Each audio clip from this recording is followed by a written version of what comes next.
बहुत कम ही लोगों को पता है कि मर्यादा पुरुषोत्तम राम और उनके आराध्य भगवान शिव के बीच अपने भक्तों के कारण एक भयानक युद्ध हुआ था। आखिर क्यों हुआ था श्री राम और महादेव में महाप्रलयंकारी युद्ध? आखिर क्यों श्री राम ने महादेव के पाशुपतास्त्र को उन पर ही चला दिया था? सभी दिव्यास्त्र में सबसे शक्तिशाली था महादेव का पाशुपतास्त्र। इस अस्त्र के प्रयोग से पूरी सृष्टि का विनाश किया जा सकता था। दूसरी ओर देवाधिदेव महादेव अपने असीम शक्ति से पल भर में किसी का भी विनाश कर सकते थे।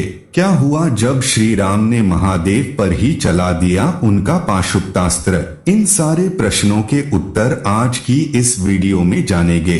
लेकिन वीडियो में आगे बढ़ने से पहले इस चैनल को सब्सक्राइब जरूर करें और बेल आइकन दबाना बिल्कुल न भूलें। धर्म की स्थापना करने के लिए त्रेता युग में भगवान विष्णु को श्री राम का अवतार लेना पड़ा था। इस धर्म स्थापना हेतु एक बार श्री राम को अपने आराध्य महादेव पर ही शस्त्र उठाना पड़ा था। इसके कारण पूरे संसार में त्राहि मच गया था। चलिए जानते हैं आखिर क्यों श्री राम और महादेव के बीच घनघोर युद्ध हुआ था। यह बात उस समय की है जब भगवान श्री राम अश्वमेध यज्ञ कर रहे थे। इस यज्ञ का नियम है कि यज्ञ का घोड़ा जिस भी राज्य से होकर जाएगा वह राज्य यज्ञ करने वाले राजा का हो जाएगा।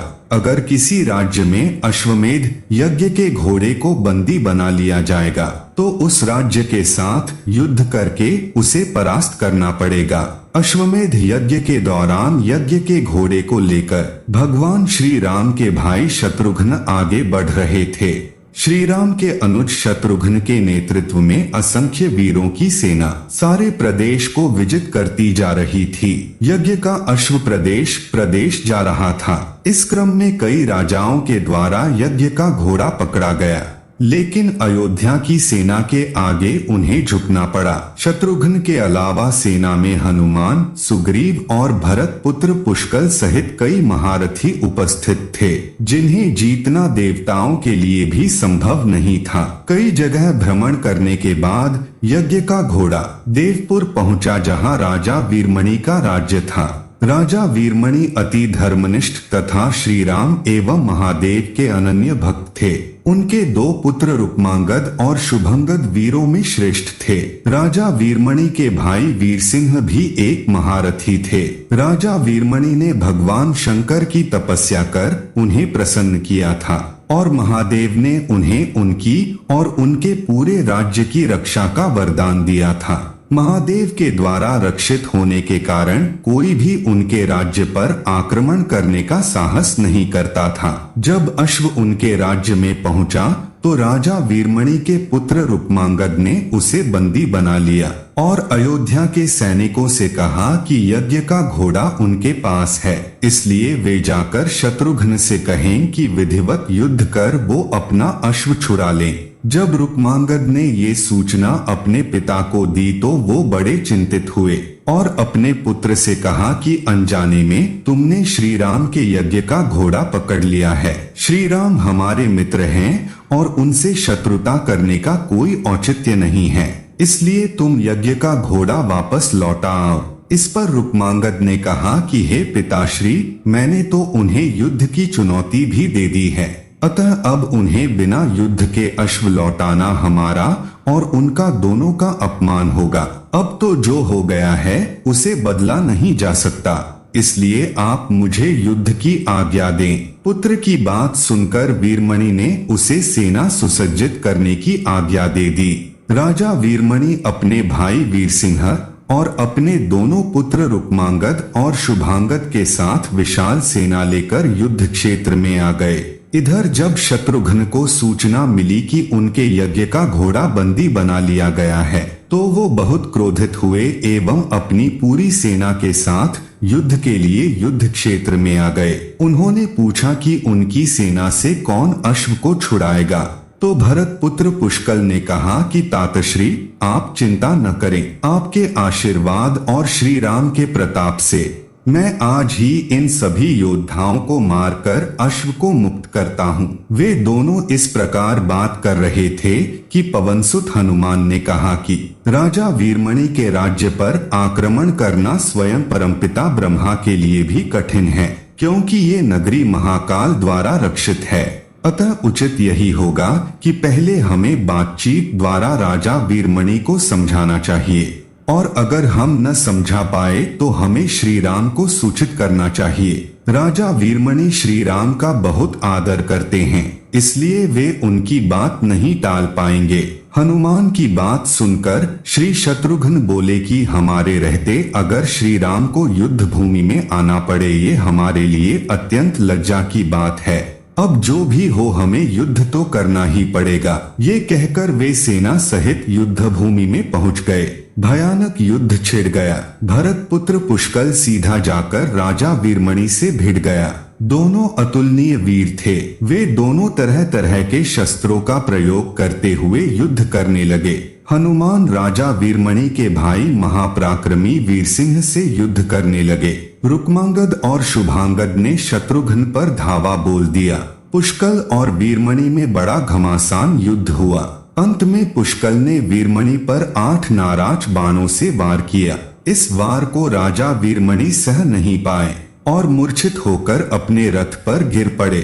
वीरसिंह ने हनुमान पर कई अस्त्रों का प्रयोग किया, पर उन्हें कोई हानि न पहुंचा सके। हनुमान ने एक विकट पेड़ से वीरसिंह पर वार किया। इससे वीरसिंह रक्तवमन करते हुए मूर्छित हो गए। उधर श्री शत्रुघ्न और राजा वीरमणि के पुत्रों में असाधारण युद्ध चल रहा था। अंत में कोई चारा न देखकर शत्रुघ्न ने दोनों भाइयों को नागपाश में बांध लिया। अपनी विजय देखकर शत्रुघ्न की सेना के सभी वीर सिंहनाद करने लगे। उधर राजा वीरमणि की मूर्छा दूर हुई तो उन्होंने देखा कि उनकी सेना हार के कगार पर है। ये देखकर उन्होंने भगवान रुद्र का स्मरण किया। महादेव ने अपने भक्त को मुसीबत में जानकर वीरभद्र के नेतृत्व में नंदी, भृंगी सहित सारे गणों को युद्ध क्षेत्र में भेज दिया। महाकाल के सारे अनुचर उनकी जय जयकार करते हुए अयोध्या की सेना पर टूट पड़े। शत्रुघ्न, हनुमान और सारे लोगों को लगा कि जैसे प्रलय आ गया है। जब उन्होंने भयानक मुख वाले रुद्रावतार वीरभद्र, नंदी, भृंगी सहित महादेव की सेना देखी तो सारे सैनिक भय से कांप उठे। शत्रुघ्न ने हनुमान से कहा कि जिस वीरभद्र ने बात ही बात में दक्ष प्रजापति का मस्तक काट डाला था और जो तेज और समता में स्वयं महाकाल के समान है, उसे युद्ध में कैसे हराया जा सकता है। ये सुनकर पुष्कल ने कहा कि हे तातश्री, आप दुखी मत हो। अब तो जो भी हो हमें युद्ध तो करना ही पड़ेगा। ये कहता हुआ पुष्कल वीरभद्र से, हनुमान नंदी से और शत्रुघ्न भृंगी से जा भिड़े। पुष्कल ने अपने सारे दिव्यास्त्रों का प्रयोग वीरभद्र पर कर दिया, लेकिन वीरभद्र ने बात ही बात में उसे काट दिया। उन्होंने पुष्कल से कहा कि हे बालक, अभी तुम्हारी आयु मृत्यु को प्राप्त होने की नहीं हुई है, इसलिए युद्ध क्षेत्र से हट जाओ। उसी समय पुष्कल ने वीरभद्र पर शक्ति से प्रहार किया, जो सीधे उनके मर्मस्थान पर जाकर लगा। इसके बाद वीरभद्र ने क्रोध से थर्राते हुए एक त्रिशूल से पुष्कल का मस्तक काट लिया और भयानक सिंहनाद किया। उधर भृंगी आदि गणों ने शत्रुघ्न पर भयानक आक्रमण कर दिया। अंत में भृंगी ने महादेव के दिए पाश में शत्रुघ्न को बांध दिया। हनुमान अपनी पूरी शक्ति से नंदी से युद्ध कर रहे थे। उन दोनों ने ऐसा युद्ध किया जैसा पहले किसी ने नहीं किया था। दोनों श्री राम के भक्त थे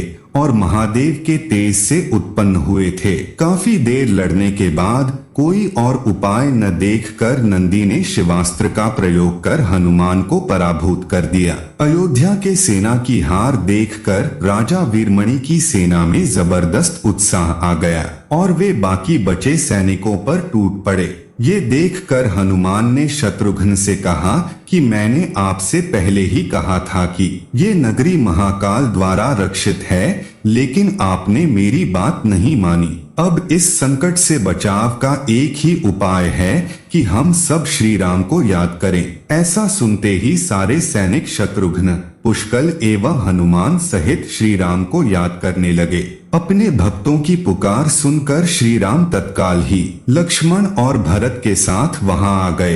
अपने प्रभु को आया देख सभी हर्षित हो गए एवं सबको ये विश्वास हो गया कि अब हमारी विजय निश्चित है। श्री राम के आने पर जैसे पूरी सेना में प्राण का संचार हो गया। श्री राम ने सबसे पहले शत्रुघ्न को मुक्त कराया और उधर लक्ष्मण ने हनुमान को मुक्त करा दिया। जब श्री राम, लक्ष्मण और भरत ने देखा कि पुष्कल मृत्यु को प्राप्त हो चुके हैं तो उन्हें बड़ा दुख हुआ।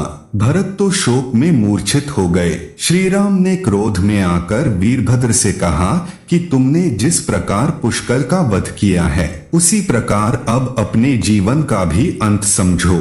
ऐसा कहते हुए श्री राम ने सारी सेना के साथ शिवगणों पर धावा बोल दिया। जल्द ही उन्हें ये पता चल गया कि शिवगणों पर साधारण अस्त्र बेकार है, इसलिए उन्होंने महर्षि विश्वामित्र द्वारा प्रदान किए दिव्यास्त्रों से वीरभद्र और नंदी सहित सारी सेना को विदीर्ण कर दिया। श्री राम के प्रताप से पार न पाते हुए सारे गणों ने एक स्वर में महादेव का आह्वान करना शुरू कर दिया। जब महादेव ने देखा कि उनकी सेना बड़े कष्ट में है तो वे स्वयं युद्ध क्षेत्र में प्रकट हुए। इस अद्भुत दृश्य को देखने के लिए परमपिता ब्रह्मा सहित सारे देवता आकाश में स्थित हो गए। जब महाकाल ने युद्ध क्षेत्र में प्रवेश किया तो उनके तेज से श्री राम की सारी सेना मूर्छित हो गई। जब श्री राम ने देखा कि स्वयं महादेव रण क्षेत्र में आए हैं तो उन्होंने शस्त्र का त्याग कर भगवान रुद्र को दंडवत प्रणाम किया एवं उनकी स्तुति की। उन्होंने महाकाल की स्तुति करते हुए कहा कि हे सारे ब्रह्मांड के स्वामी, आपके ही प्रताप से मैंने महापराक्रमी रावण का वध किया। आप स्वयं ज्योतिर्लिंग में रामेश्वरम में पधारे। हमारा जो भी बल है वो भी आपके आशीर्वाद के फलस्वरूप ही है। ये जो अश्वमेघ यज्ञ मैंने किया है वो भी आपकी ही इच्छा से ही हो रहा है, इसलिए हम पर कृपा करें और इस युद्ध का अंत करें। ये सुनकर भगवान रुद्र बोले कि हे राम, आप स्वयं विष्णु के दूसरे रूप है, मेरी आपसे युद्ध करने की कोई इच्छा नहीं है। फिर भी चूंकि मैंने अपने भक्त वीरमणि को उसकी रक्षा का वरदान दिया है इसलिए मैं इस युद्ध से पीछे नहीं हट सकता, अतः संकोच छोड़कर आप युद्ध करें। श्री राम ने इसे महाकाल की आज्ञा मानकर युद्ध करना शुरू किया।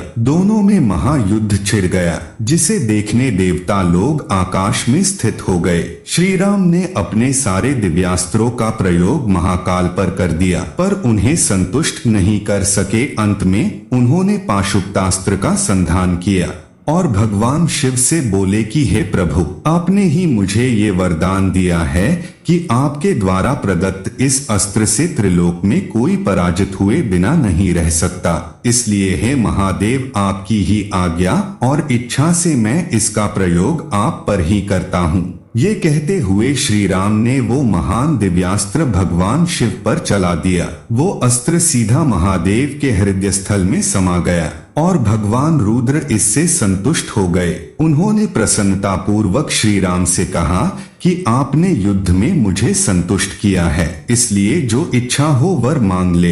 इस पर श्री राम ने कहा कि हे भगवान, यहाँ इस युद्ध क्षेत्र में भ्राता भरत के पुत्र पुष्कल के साथ असंख्य योद्धा वीरगति को प्राप्त हो गए हैं, उन्हें कृपया जीवन दान दीजिए। महादेव ने मुस्कुराते हुए तथास्तु कहा और पुष्कल समेत दोनों ओर के सारे योद्धाओं को जीवित कर दिया। इसके बाद उनकी आज्ञा से राजा वीरमणि ने यज्ञ का घोड़ा श्री राम को लौटा दिया और अपना राज्य रुक्मांगद को सौंपकर वे भी शत्रुघ्न के साथ आगे चल दिए।